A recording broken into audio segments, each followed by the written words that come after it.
얘는 48도로 출시했어요. 일반 라인은 43도. 나스 제품이고 면세 라인으로 이제 면세 출시된 제품인데 지금 보니까 한 17,000엔? 근데 이제 또 들어보니까 이게 가격이 많이 올랐다고 하더라고요. 네네네. 예전에는 아마 10,000엔 안 됐던 것 같은데 면세점에서 한 10,000엔 정도? 뭐 10,000엔이 안 되나? 이런 느낌이었던 것 같아요. 오랜만에 마셨는데 진짜 너무 좋은데요? 저 요이치 그란데 너무 근데 17만 원. 여러분 안녕하세요. 주도의 재발견입니다. 저희가 오늘은 이 앞에 보이시는 요이치와 미야기쿄, 아주 양대 산맥이잖아요. 산토리와 더불어서. 그렇죠. 네네. 이 니카 위스키에 대해서 한번 알아보도록 하겠습니다. 일본 위스키의 양대 산맥 하면은 빼놓을 수가 없어요. 솔직하게 일본 위스키의 역사죠. 최근에 제가 좀 조사를 해보니까 일본의 증류소, 위스키 증류소가 몇 개 정도 있는지 아세요? 12개. 네? 100개 이러는 거 아니에요? 100개가 넘는 증류소에서 위스키를 만든다고 합니다. 굉장히 좀 많아졌죠.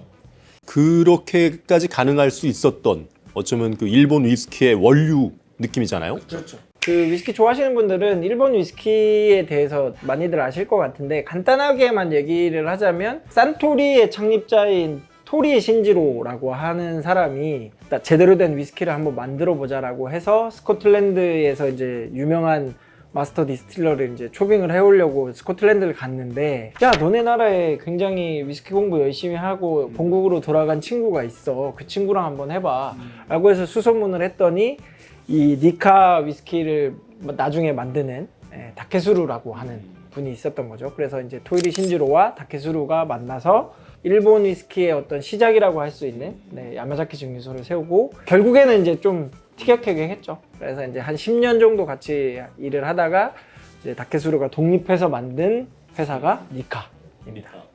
맨 처음에는 독립했어도 증류소를 만들면은 토리 신지로에게 뭔가 보복이라고 하긴 좀 그렇고 어쨌든 그럴까봐 숨겼다고 하잖아요. 사과 주스였나요? 사과 주스를 만드는.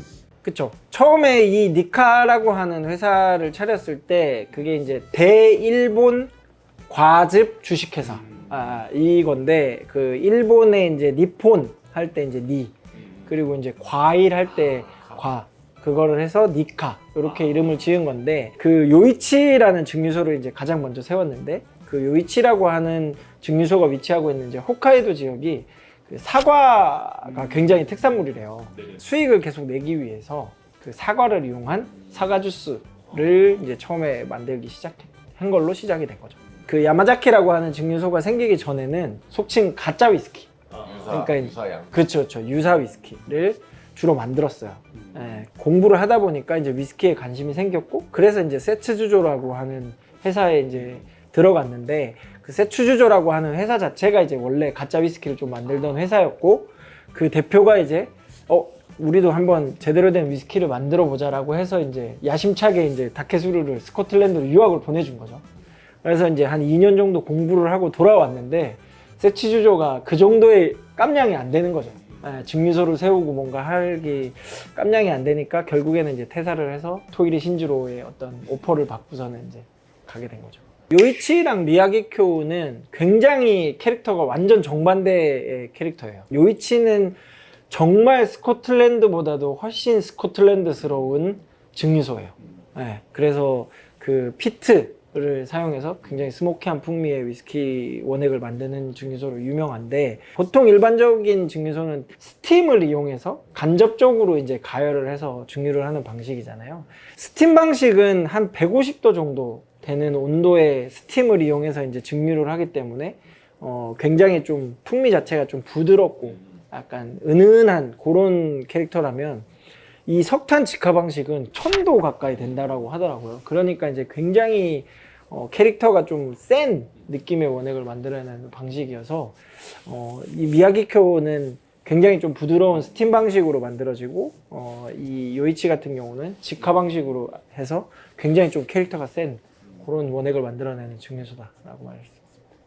이 브랜드가 요 근래 이제 한국에도 그러면은 정식 수입된다는 얘기가 이제 있는 거잖아요. 네네네. 정확히 어떤 수입사에서 어떻게 하는지는 잘 모르는데 이게 국내에 정식 수입이 된다고 이야기를 하더라고요. 일본 위스키 같은 경우는 1980년대 이후로 사실 굉장히 좀 인지도가 많이 떨어졌어요. 사실 뭐 시대적으로도 이제 버블 경제 뭐 이런 게 좀 무너지기도 했고, 소추를 이용한 하이볼, 추하이라고 하는 게 이제 막 유행을 하면서 이제 인기가 많이 시그러들었는데, 사실 그 맛상이라고 하는 드라마, 그리고 숙성창고에 축적해 놓은 좋은 원액들을 가지고 굉장히 좋은 퀄리티의 제품들을 만들고, 그것들이 이제 국제 품평회에서 좀 상을 좀 많이 받으면서 인지도가 많이 올라갔고, 요이치나 이제 뭐 미야기쿄 같은 경우도 그런 이유 때문에 굉장히 인지도가 많이 올라간.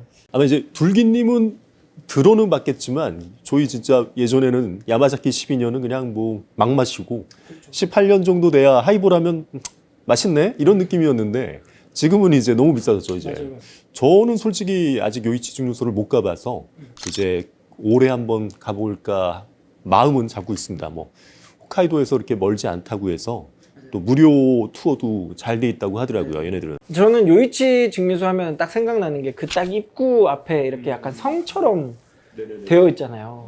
그게 되게 인상적이었고, 이 증류소에 있는 건물들이 다 약간 문화재 같은 걸로 이제 등록이 되어 있다고 하더라고요. 그래서 저도 굉장히 가보고 싶은 증류소 중에 하나입니다. 자, 그러면 한번 맛을 볼까요? 네네네. 뭐 간단하게 테이스팅 하면서 조금 더 자세한 얘기들을 좀 나눠보도록 하겠습니다. 드디어 이제 저희가 시음을 합니다. 근데 둘기님, 요거는 이제 그란데라고 써 있네요. 요 그란데 말입니다. 이게 어떤 차이가 있죠, 일반 제품과? 얘는 48도로 출시했어요. 일반 라인은 43도. 나스 제품이고 면세 라인으로 이제 면세 라인. 출시된 제품인데, 지금 보니까 한 17,000엔? 근데 이제 또 들어보니까 이게 가격이 많이 올랐다고 하더라고요. 예전에는 아마 10,000엔 안 됐던 것 같은데, 면세점에서 한 10,000엔 정도? 뭐 10,000엔이 안 되나? 이런 느낌이었던 것 같아요. 일반 제품이 한 6,000엔 정도 한다고 하니까 시중 일본에서 네네. 그러면 면세인데도 불구하고 한 3배 차이 나는 거네요, 이게. 자, 그러면 그 석탄으로 직화하는 우리 요이치부터 한번 맛을 볼까요? 요이치는 뭐 워낙 매니아분들이 많으셔서 저는 제가 제일 좋아하는 그 증류소예요. 요이치. 네. 스코틀랜드까지 다 통틀어가지고, 아니면 일본 중에서. 그런 질문을 많이 듣잖아요. 뭔가 죽기 전에 내가 한 잔의 위스키를 먹는다면, 그럼 저는 항상 그 요이치 20년을 이야기해요. 그란데 말입니다. 네네. 그란데. 우리 예전 촬영에서 둘기님은 요이치를 그때 이게 배척하지 않았나요? 그렇죠. 블라인드로 우리 했을 때 제가 1등을 안 줬어요, 이거를? 이거 제가 알기로는 아드백 5년 위비스티랑 비교해가지고 위비스티 꼽았던 걸로. 조기 탈락한 애 아닙니까? 위비스티랑 비빌 건 아닌 것 같긴 한데, 요걸로 하겠습니다. 요걸로 선택을 하겠습니다.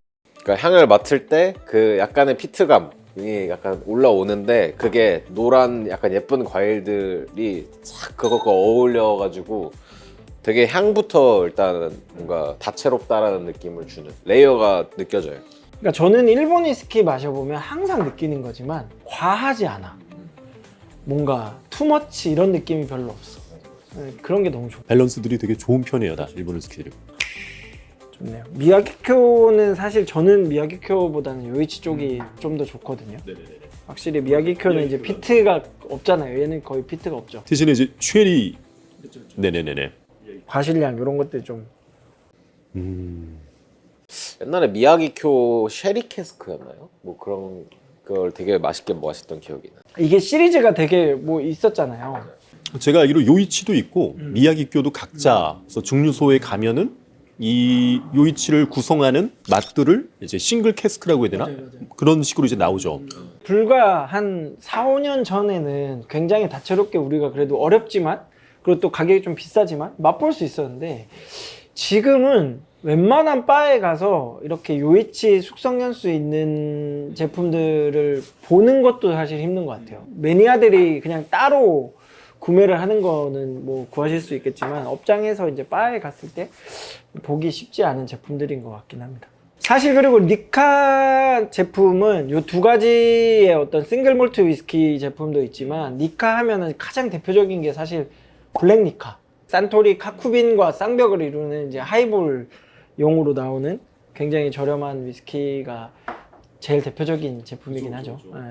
그래서 그 제품 같은 경우가 이제 다케수루가 거의 데일리 위스키로 마시는 위스키였고, 제가 알기로는 이제 그 제품을 만들 때 이 미야기쿄의 물을 사용해서 희석을 해서 만들어서 너무 반응이 좋아서 이 입지를 정했다라고 저는 알고 있습니다. 예, 예. 그게 굉장히 상징적이고, 어딜 가나 일본 가면 이제 약간 광고판 같은데 보면 이제 그 니카 해가지고 딱 그게 있는 것 같아요.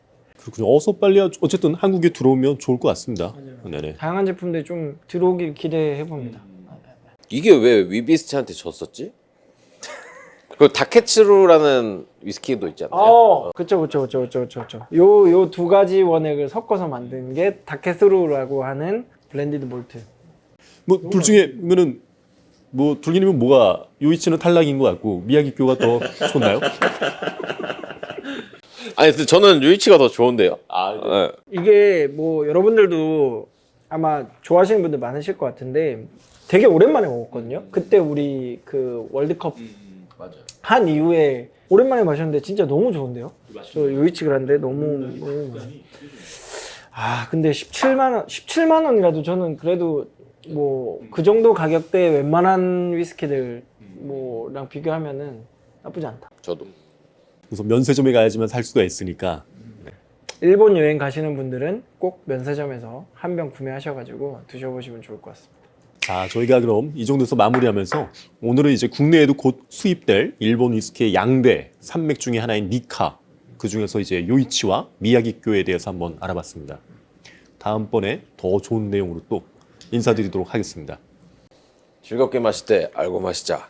주도의 재발견. 아리가또 고자이마스. 매차 가와이.